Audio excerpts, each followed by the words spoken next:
It's time, Fulton County Police, they're reporting that Animal Services Captain Nicole Dewar announced that Tyrese has a warrant out for his arrest for animal cruelty.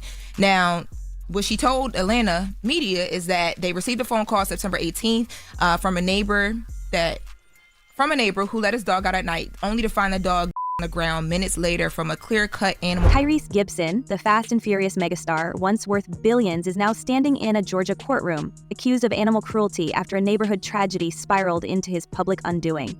That's not hyperbole, that's what the docket reads. Tyrese Darnell Gibson, 1 count of misdemeanor cruelty, 1 very public crash landing. September 18, 2025, 4 King Corsos, a breed built like linebackers, allegedly escaped Gibson's sprawling Atlanta estate and took the life of a neighbor's small spaniel named Henry. Henry wasn't just any dog. He was a 5-year-old King Charles Cavalier, the kind of pet you picture riding shotgun in a convertible, not ending up as evidence in a police report. Police said it was the 6th time that week Gibson's dogs had been spotted on the loose. By September 22, the warning period was over. An arrest warrant was issued for Tyrese, citing his failure to surrender the dogs after repeated demands. Tyrese Gibson finally turned himself in. His neighbor who lost his dog in that vicious attack is relieved. So here we are. The man who made a living playing Roman Pierce, the wisecracking, fiercely loyal wheelman who always had things under control, suddenly losing command of his own home turf. And it wasn't just a quiet legal matter. We all saw the footage. Fulton County Police with weapons drawn storming the Buckhead mansion. Animal control officers armed with nets. They searched closets, checked rooms, and ended up handcuffing a family member while Tyrese was nowhere to be found. He was in LA, posting from afar that his heart was broken, but his conscience clean. And yet, if his conscience was so squeaky, why did the body cam show a full sweep of his empty mansion, with authorities asking on camera where the star of the show had gone? Back here in the U.S. tonight, an arrest warrant issued for a well-known actor now wanted in an animal cruelty investigation. Authorities say 2 of his large dogs killed a neighbor's dog in an Atlanta neighborhood, and neighbors say his dogs have repeatedly been an issue. What happened next was as predictable as a summer blockbuster. Outrage everywhere. The neighbor, Harrison Parker, told Fox 5 Atlanta, "I lost my best friend in the worst way." Parker said he let Henry out for a late-night bathroom break and found him lifeless 5 minutes later, a little white fluff in the darkness. Meanwhile, complaints poured in from all corners of the neighborhood. Other residents said they couldn't leave their houses without being blocked by Gibson's dogs, imposing Cane Corsos with a reputation for being both guard dogs and status symbols. Police logs showed a running tally of warnings. Animal control had been to the estate so many times in September, they may as well have had their own gate code. But behind the tragedy, there's irony layered so thick, it's almost surreal. Tyrese, the action star always talking about family, control, and loyalty, was being called out for losing track of his own pack. And the timing couldn't have been worse. By the end of September, doorbell footage of the dogs prowling before the attack had already aired on 2 Atlanta news channels. Gibson's own Instagram lit up with statements. He said, "My dogs have only ever been treated as family. They've never been trained to harm, never spent a single day in attack or protection training." But police documents told a different story. 6 warnings in 7 days, escalating to a full-blown search and an arrest warrant. If this was a man of peace, why did animal control need half a dozen visits before someone got hurt? Gibson's attorney, Gabe Banks, tried to tamp down the flames. Banks confirmed the dogs had been rehomed just before authorities could seize them, suggesting Tyrese took action the minute he heard about the tragedy. But the timeline didn't do him any favors. According to the police report, Gibson himself admitted over the phone that he believed his dogs caused Henry's loss and acknowledged it was an ongoing issue. Even as Gibson was posting apologies and heartfelt prayers for Henry's family, officers in Fulton County were reading out a search warrant. They confiscated Gibson's Pomeranian Dream, who reportedly needed medication. The bigger dogs were already gone, rehomed, as Banks put it, because the liability of keeping them was simply too great. A noble sentiment, perhaps, but one that arrived suspiciously late. Authorities say they hear all of that, but say they've spent more than a week trying to get this actor to surrender his dogs. They say he first agreed to do so, then changed his mind, and that's when they issued the arrest warrant. He is now telling them that he has put the dogs in. By October 3, the legal dominoes started to fall. Gibson, now officially wanted in Fulton County, turned himself in on the cruelty charge and posted a $20,000 bond. Cameras caught him walking into the jail. No movie stunts, no entourage, just a single shot that told the story. Roman Pierce, reduced to an inmate number for the first time in his career. And while Tyrese insisted that he was in LA at the time of the attack, mourning his father, disconnected from the chaos in Atlanta, authorities didn't buy the hands-off defense. They cited him not just for the attack, but for failing to act after repeated warnings. He'd been told, repeatedly, to surrender the dogs. He said he needed a few days to figure out what to do. By the time he finally acted, Henry was gone and the internet was on fire. There was no press release. There was no co-star. There was no collaboration in the world that could ever replace my mama. That could ever fill the void of what it's like to wake up and get married and want to be in something for the rest of your life. And it goes away. You're making me cry. Get Tyrese some tissue. He acting. Social media was merciless. Pet owners called for lifetime bans, fans demanded answers, and longtime followers seemed split between sympathy and disbelief. Some couldn't reconcile the doting dog dad seen on Instagram, cuddling small breeds and speaking about his love for animals, with the absentee landlord described in police files. Tyrese himself pushed back, claiming the blogs were using images of cane corsos that weren't even hid. But at this point, the visual didn't matter. Doorbell camera footage showing the massive dogs at Parker's doorstep, barking and scratching, had set the narrative in stone. Even insiders who'd worked with Tyrese said the story sounded all too familiar. One former associate told us that Gibson always saw himself as invincible. Even after a warning, he'd shrug it off. It didn't help that the public statements from Tyrese seemed to play both sides. On Instagram, he mourned with the Parker family, saying, "To them, please know that my heart is broken for you. I am praying for your healing and for your beloved pet who never deserved this." In the same breath, he leaned hard on his personal hardships, being out of state, dealing with stalkers at his home, trying to protect his family with dogs brought in for security. It's hard not to notice the attempt to flip the script, to turn himself into a victim of circumstance, even as the facts suggest repeated negligence. Police found that he'd needed a special permit for the number of dogs on his property, a permit he was allegedly notified about but never obtained. So the question lingers, was this a tragic accident or a ticking time bomb everyone saw coming? I really can't believe that this is my life. I can't believe that this is my life. I can't believe that these are my actual feelings. Meanwhile, the fallout wasn't limited to just one lost dog and a celebrity in cuffs. The arrest warrant and body cam video started to pull on loose threads across Gibson's personal life and career. Neighbors, once happy to have a star on their block, were suddenly giving interviews about unleashed chaos and the sense of fear that swept the subdivision. Studio insiders, those who'd once seen Tyrese as bulletproof, began to whisper about other issues. Insurance disputes, contract delays, deals that fell apart when animal control started showing up on set. One executive speaking off the record said the negative headlines weren't just bad PR, they were bad for business. I think women's approach to communication is very emotional, right? That's true. And our approach to getting to know somebody is we're very focused on, in most cases, one thing. Unfortunately, that's the truth. And if you end up being an amazing woman and all of these other things, we'll at some point discover that. But I think women should just chill out on talking too much and going into too many details about the things that they've been through in the past. Gotcha. And as we combed through police files and Instagram lives, one thing became clear. The contradictions in Tyrese's story ran deeper than a dogfight. Here's a man who's gone live, in tears, about being a family man and a protector, only to have 6 separate police visits in a week for losing control of his own security system. Here's a superstar claiming to face this matter with honesty, responsibility, and compassion, but ducking authorities long enough to have the dogs spirited away before they could be seized. Even the act of rehoming the cane corsos, painted as a gesture of goodwill, came only after officials made it clear, cooperate or get cuffed. By early October, we'd seen every angle. Gibson's tearful apologies, his lawyer's statements, the raw pain of Harrison Parker, who described finding Henry as horrible and unbelievable. There were even debates online about the true nature of cane corsos. Were they misunderstood guardians or just dangerous in the wrong hands? Tyrese's own history with dogs was suddenly under the microscope. On Instagram, he boasted about raising everything from Pomeranians to Shar-Peis and claimed to be an empath who'd never imagined this outcome. But former associates say his need for control, both on and off screen, often collided with reality. I wasn't on location working. I brought all this energy home. So one night, as I was on my way to the basement for another editing session, she stops me in the kitchen. I'm moving. She said, babe. I said, what's going on? She said, I said, babe, they waiting on me downstairs. What's happening? She says, Are you not attracted to me anymore? The real gut punch for Tyrese might be how quickly the narrative slipped away from him. This wasn't just a run-of-the-mill scandal. This was the moment where perception met police records and neither blinked. Insiders familiar with the franchise world started to wonder out loud.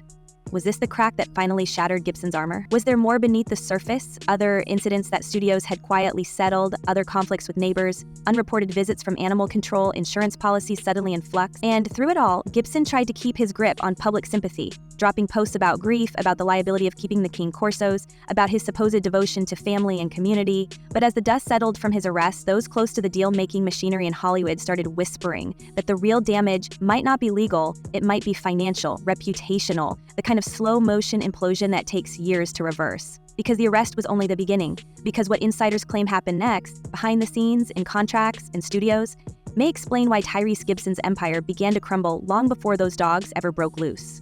This was after I woke up to child abuse claims and the psych meds and what more do you want from me and everything that my marriage had to survive. We had only been married for a year and woke up to all that goofy. And it took over our marriage and took over the vibrations of our marriage. But quarantine changed the vibrations of my marriage. In the weeks after his surrender, the story stopped being about dogs and started being about survival. Suddenly, Tyrese Gibson's world shrank from sprawling estates and red carpets to a series of closed-door meetings, tense phone calls, and, if we believe what insiders whisper, boardrooms where his name meant one thing: liability. It was like watching a domino line that nobody realized had already been set up, waiting for a single nudge. The misdemeanor arrest by itself might have passed for background noise in a city where every third mansion has a brush with scandal. But the circumstances, public outcry, graphic footage, repeat warnings forced the industry to hold its breath and then start taking notes. Allegedly, the moment word reached his major studio partners, legal teams quietly flagged his files for internal review. By the end of that month, insurance carriers were reportedly asking fresh questions about his coverage, some even pushing back on future policies.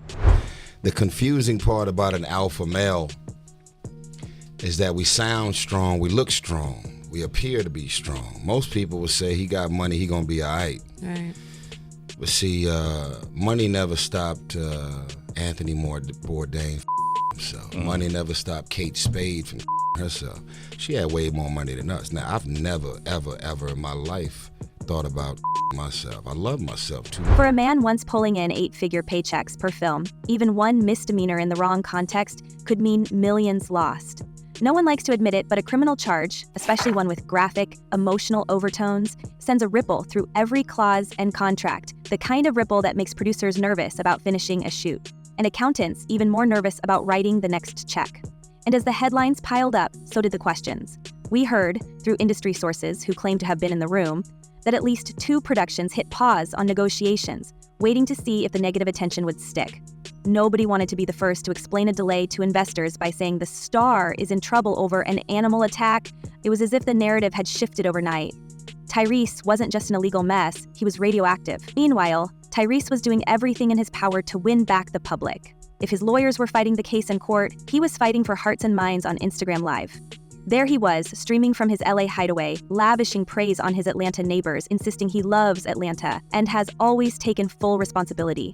In one stream, he recounted stories of helping neighbors during emergencies, paying tribute to the community spirit he claimed defined his block. He returned again and again to the same themes: his sorrow over the tragedy, his prayers for the Parker family, and his insistence that he'd never meant for anyone to be hurt.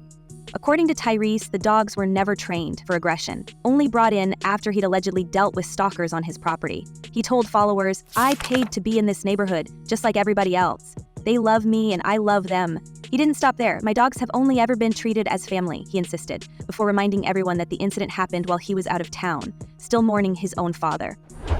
I was on my way home to fight for my marriage. We had a couple little arguments, anything that would ever warrant, I'm out. But behind the words, some saw a man rehearsing damage control, not remorse. The cadence was right, the details were there, but even devoted fans began asking in the comments, was this real accountability, or was Tyrese playing to the crowd? Social media became the battleground. One minute he was posting about faith, family, and responsibility. The next he was correcting the record, calling out blogs for using the wrong dog photos, accusing detractors of exploiting tragedy for clicks. It was a sort of PR ping pong that creates as many doubters as defender. The personal fallout only deepened the sense that this was more than just one bad week. During the police search of his Buckhead mansion, officers found not only empty rooms and missing dogs, but Tyrese's own grandmother. Briefly detained, questioned, then released. That moment, captured on body cam, made the rounds just as fast as the rest of the footage.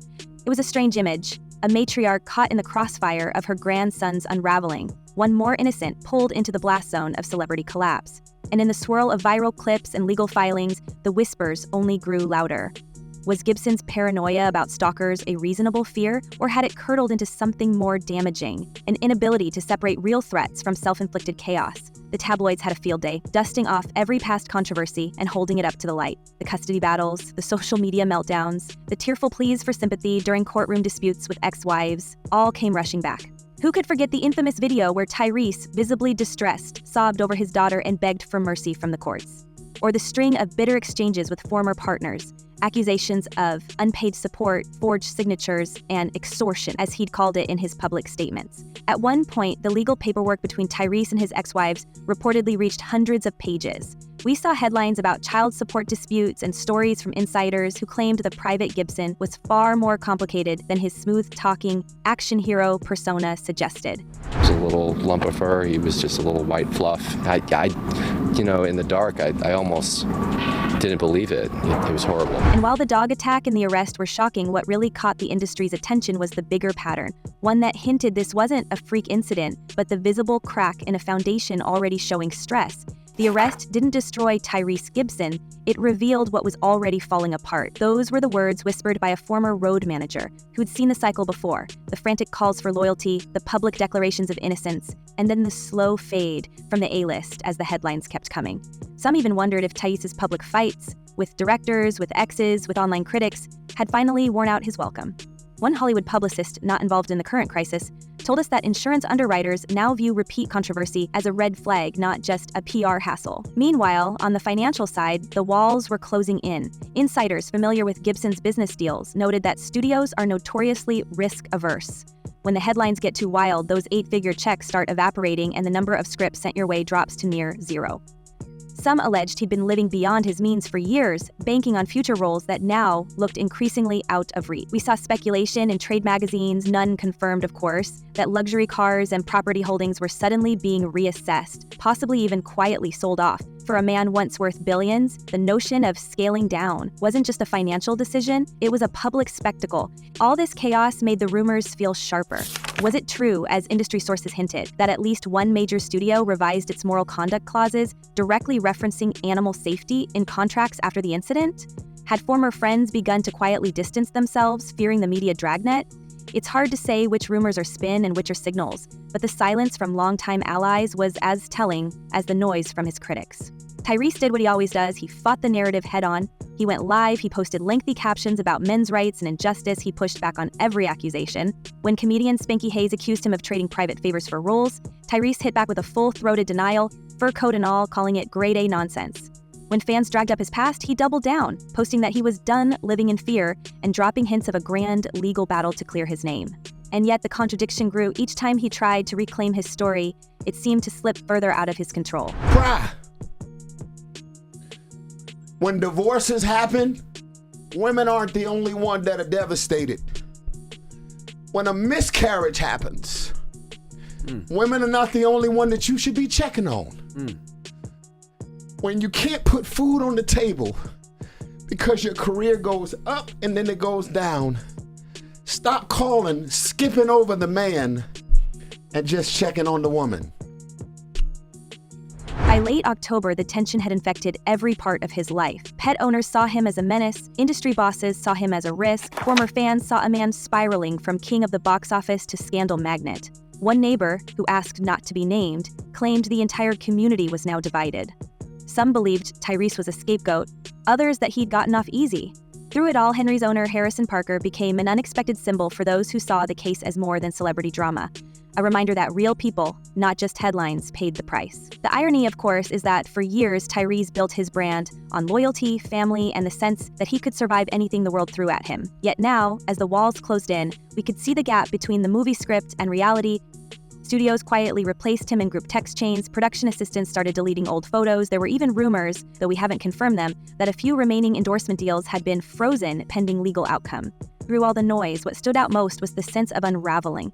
Every press statement, every Instagram post, every denial and apology was one more knot in a web that had started to choke the story of Tyrese Gibson, the billionaire hero now fighting to avoid becoming a punchline. Because if this was the breaking point of Tyrese Gibson's empire, what happens when Hollywood decides he's no longer worth saving? Is this the tragic collapse of an action star, or just the beginning of a redemption arc nobody saw coming? Let us know in the comments what you think really happened behind those mansion gates, and whose side you're on. Until the next scandal breaks, keep your eyes open, because in Hollywood, the truth always bites back.